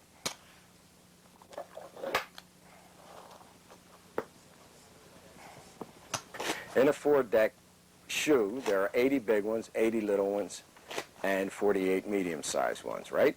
I want you to take yourself 4 decks, 2 decks, 5 decks, whatever, and make a deck up that's heavy in big ones. Make a deck up that's heavy in small ones. Go ahead and run it. Make a deck up that's heavy in small ones. Log the act and play with those decks. Play with your heavy deck. Play with your heavy and big one. Heavy and big ones. That's when it's in your favor. Log your activity. That's a good time to practice your canceling out count. It's also a good time to practice your basic strategy. But what it will do for you, if you log your activity, will keep a running record of how you fare when you have a plus situation. You do the opposite also. You have a minus deck. You make yourself a minus deck. Log your activity. Coming out fresh, we're going to bet a 1-unit bet, 1-unit bet only. Log your activity. Prove our theories to yourself. See that they work over a period of time. Don't take my word for it. Just keep doing it. Play with it for a while.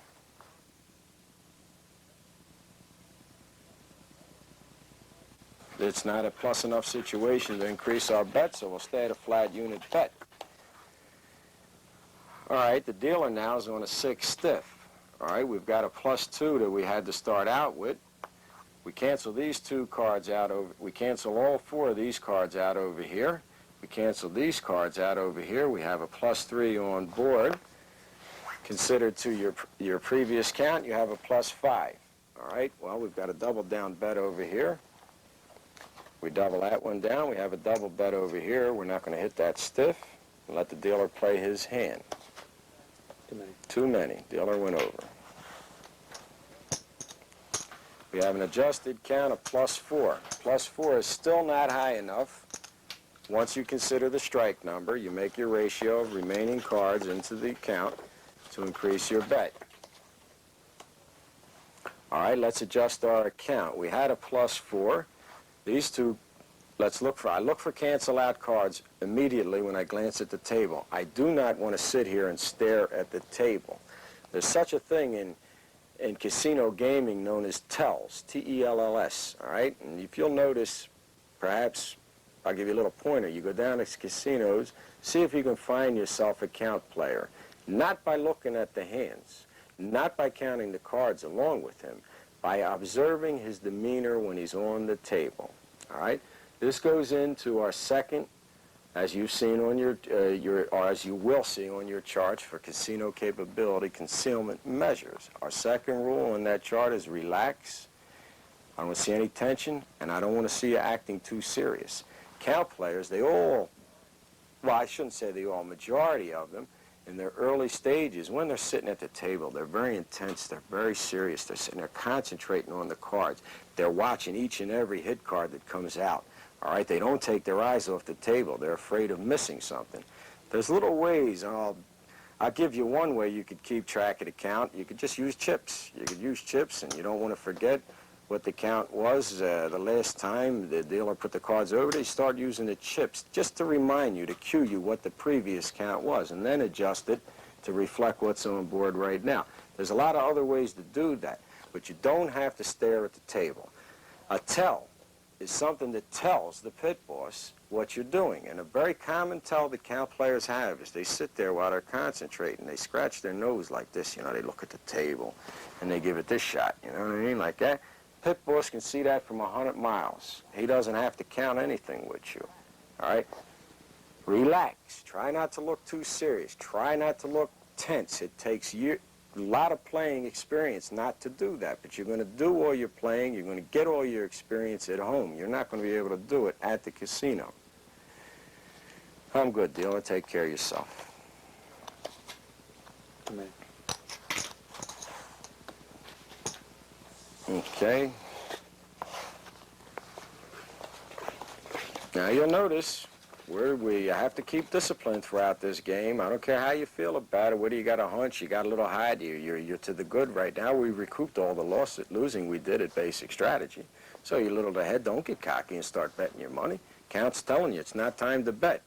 You're playing percentages over here. Everything we've told you, discipline is the most, I keep saying everything's the most important thing, but to me it seems like it is when I'm touching on it. There's so many things important in here. Discipline is very important. You know, a bound and determined man's hard to beat at anything, even if he's a lump, but he's bound and determined. He's a hard man to beat, understand? Now, you got to be bound and determined to discipline yourself using all the things I'm teaching you and all the things you can learn in other books and other sources I'm going to refer you to. But discipline, you must be bound and determined to discipline yourself and not go with your hunches. You talk about you women out there in the audience, all right? Women, I love you all. I couldn't live without you. It's really the truth, but you're too emotional, all right? This is a game of logic. Logic must prevail here, not emotion. I would like to help you women out there. I really would. I see a lot of women sucker players down there. Don't take it personally, but your decisions, the things you do, and the reasons you do them, you're suckers. The casinos love you right now. Logic. Logic. You have to forget your emotions, all right? If you don't feel good, if you're tired, if you have a headache, if you don't like the look on his face or a player over here, you don't like, get up and leave the table. Discipline yourself. If you don't feel 100% about the circumstances, about your environment, get away. It'll affect your decision making. Continue. 13, you don't hit a stiff against a stiff. Our adjusted count is +1. We have a double down bet over here. Okay. Dealer has a 10 in the hole and he goes broke. 2 got in the way that time.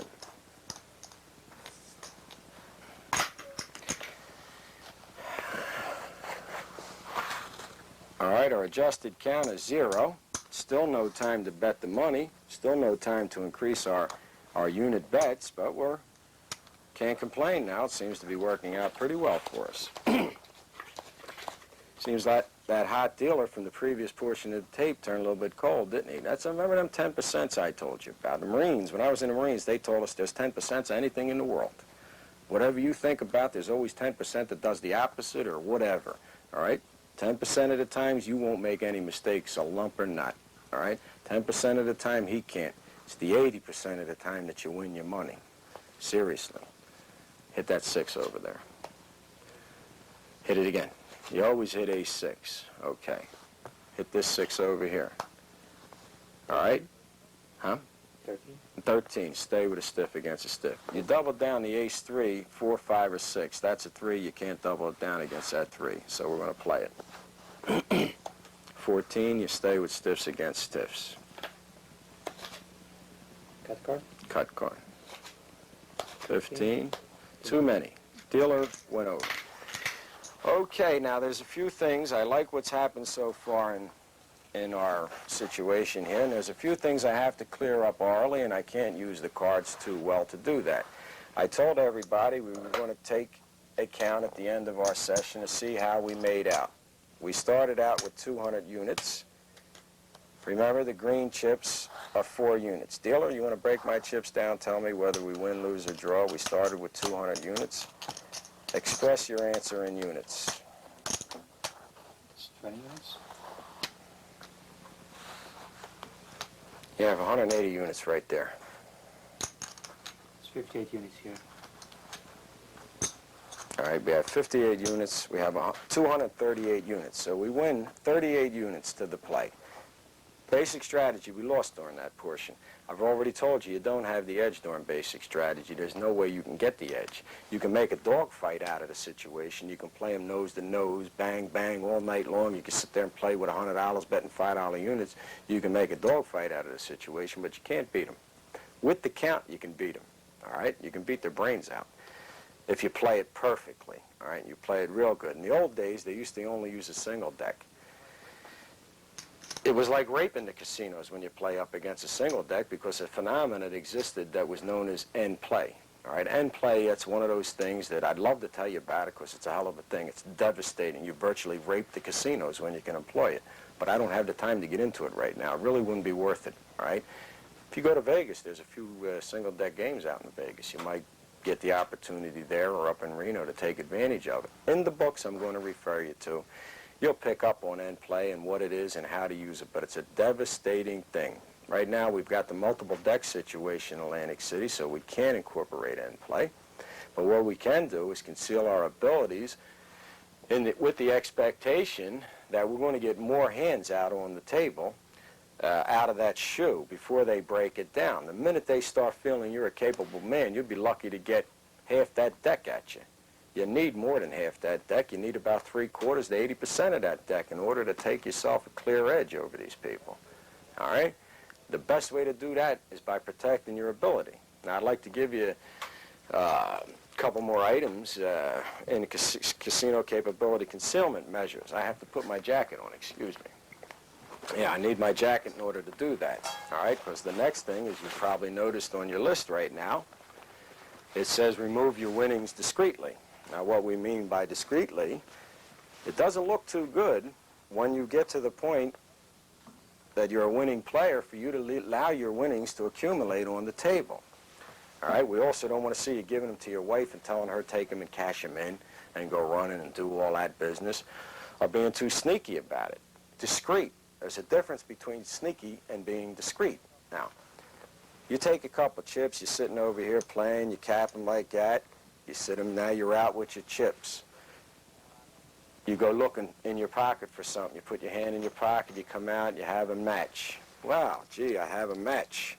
Going to light my cigarettes over here, but I don't have my cigarettes, so I got to go back in my pocket, I got to get my cigarettes, I got to come out with something. Never go to your pocket with an empty hand and come out with an empty hand. The eye in the sky sees that, he knows you've done something. You wasted a move. Why do you put your hand in your pocket empty and come out empty? That doesn't happen too often. So you have to, everything you do in your casino has to add up from the point of view of your spotters, your eye in the sky, your pit bosses. It has to make sense to him. So we went into our pocket. We had two moves, one to get the matches, one to get the cigarettes. 2 times we took a chip out.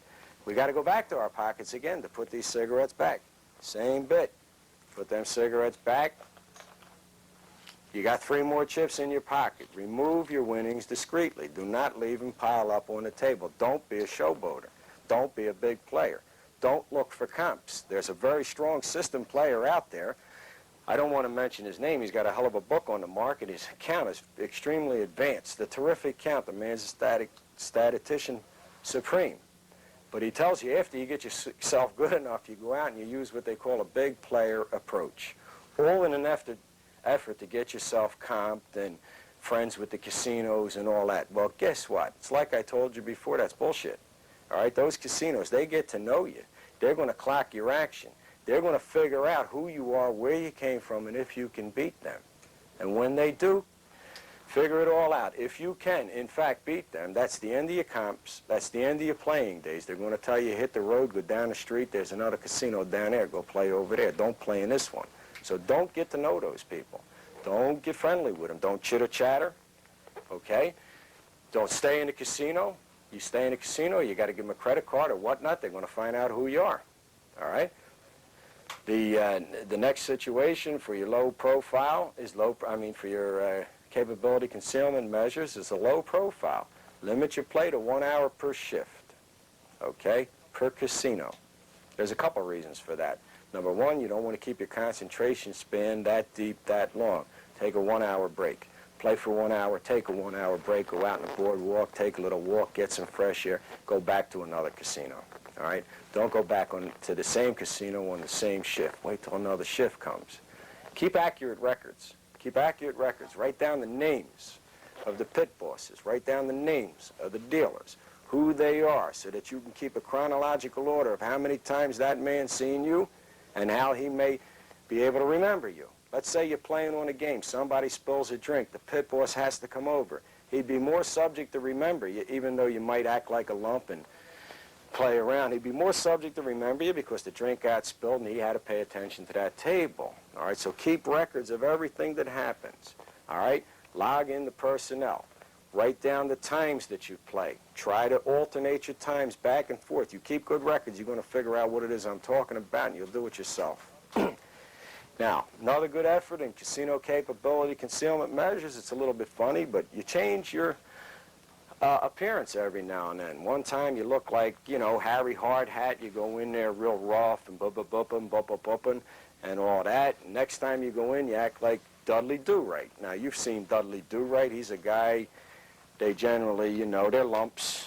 They're a little bit, they're walking around in a coma, actually. They got their glasses on, you know, collars turned up in the back, sort of like that. Not to look cool, but because he just didn't fix it right, you understand? His tie's a little bit crooked. It's over here like that. And he whistles through his bottom lip. Now, did you ever see a guy whistle through his bottom lip and look cool? You know, something like this. That's the way you want to look. You want to look like a lump. Remember this, if that pit boss out there thinks you're a lump, what's that make him? That makes him a lump, don't it? And he's getting paid not to be one. Excuse me for laughing. Another great way, speaking about lumps, all in an effort to hide your capability measures, concealment measures. You make a lump bet once in a while when you have a reason. Say the pit boss is gunning you. Something happened, or you feel a little bit of heat on you, or whatever, and you think you're being gunned by a casino personnel. Make a stupid bet. Hit a 16 against a 6. You know what I mean? Don't double down on 11 when the dealer has a 6 up. That's a stupid bet. That's a lump bet. Pit boss will look at you and go, huh, no need to pay attention to this guy. He can't do anything. And he'll walk away. You want him thinking you're a lump. So that's a good way to throw a gunner off your track. Gunning means when a guy's looking at you. I hope you understand that.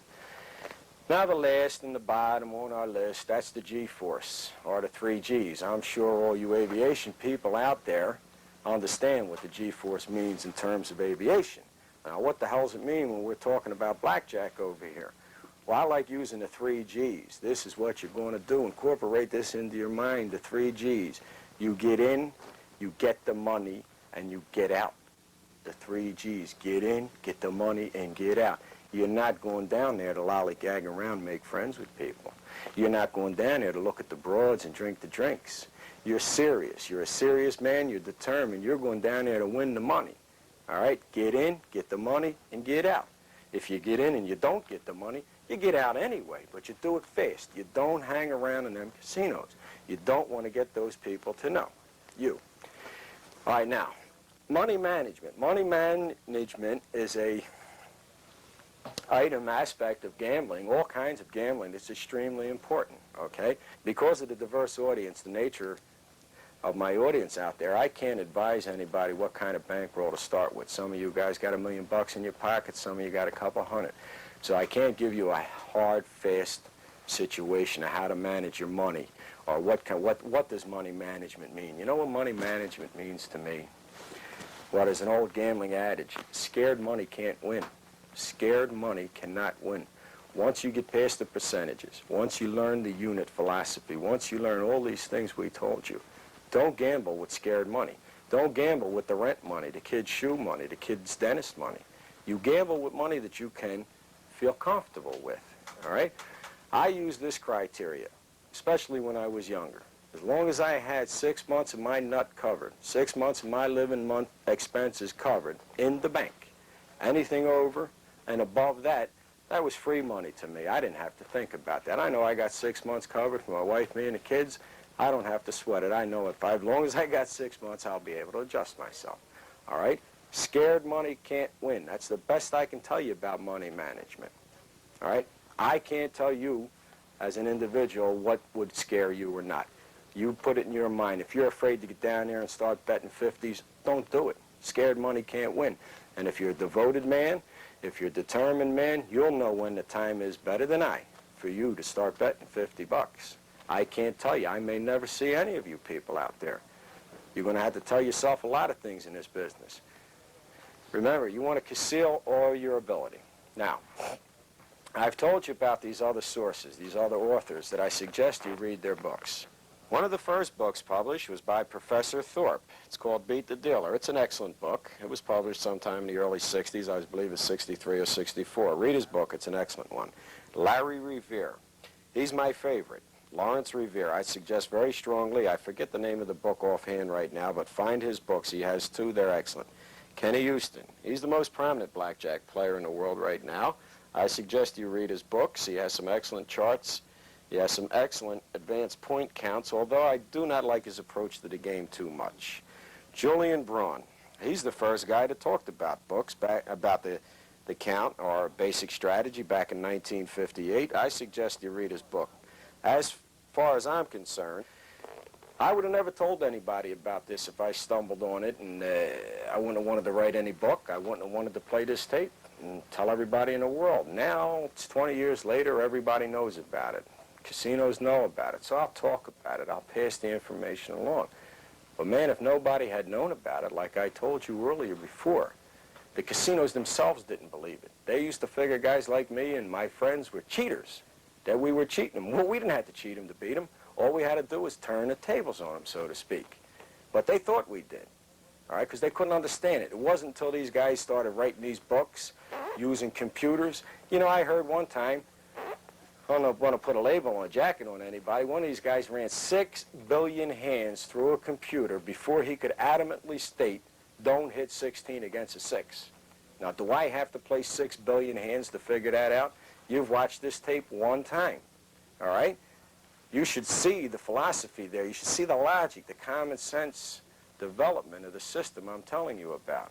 You do not hit 16 against the 6, period. I don't need 6 billion hands. All I need is my instinct to tell you that.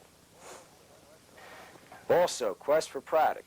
IVCC, that's the name of our company. My name is Nick. I'm looking for product to distribute. I'm looking for sound, educational material from bona fide people that teach the rest of the world, whatever it is you have out there to teach the world, providing you're sincere in your efforts to teach and educate the public. I'm looking for product. I have a quest for knowledge and product, and I want to pass that quest on to the rest of the world. We've been looking for it since we began life as human beings. Why are we here? What are we doing? And all that. Video is going to be the closest thing to getting you that reality, to telling you what it's all about, and I want to be part of it. That's why I'm in front of this camera today. That's what I intend to do. So if there's anybody out there thinks he's got something going, give me a call. My number's at the end of the tape. We'll sit and we'll talk. All right, I'm honored that you invited me into your home. I'd like to take a minute to introduce you to the dealer over here. Name is Venko. Could you give me a little shot of Venko? How you doing? I thank you for helping me tonight. Talk to your audience out there. Thank you. All right? Thank you. Venko, we never met prior today. No one out there knows that other than you and me and Joe, kids that brought you here, but I never laid eyes on you prior today. I know you're a professional gambler. I know you've been around. I know you've been exposed to other count players. I know you're a pit boss in one of the larger casinos in Atlantic City, so I know you know what you're talking about. What do you think of what you've done here today? What do you think of our system? You've been exposed to count people. More importantly, what do you think of our approach to presenting our system to people? I think it's a very good idea. It's a very good approach. I believe it's going to be very easy to learn from it. Mm-hmm. And it will help a lot of people if they take it serious. Because a lot of people come in casinos, they know very little about gaming, they take the shot, they use the money, and if they have more education in it, Mm-hmm. they could stay much longer at the games, enjoy probably more, and possibly go home with the money too. Okay, thank you. and one of the greatest things I would be pleased with is if our tape and tapes like it, other guys make tapes like it, reduce the lump level in society. Make you get to the percentages. Learn why you do what it is you do. I thank you again. My name is Nick. It's been an honor. I could say good luck, but luck's not involved here. It's percentages. Information and percentages. Thank you. Atlantic City is a real fun city when they turn on those neon lights. All the bands start playing and they keep on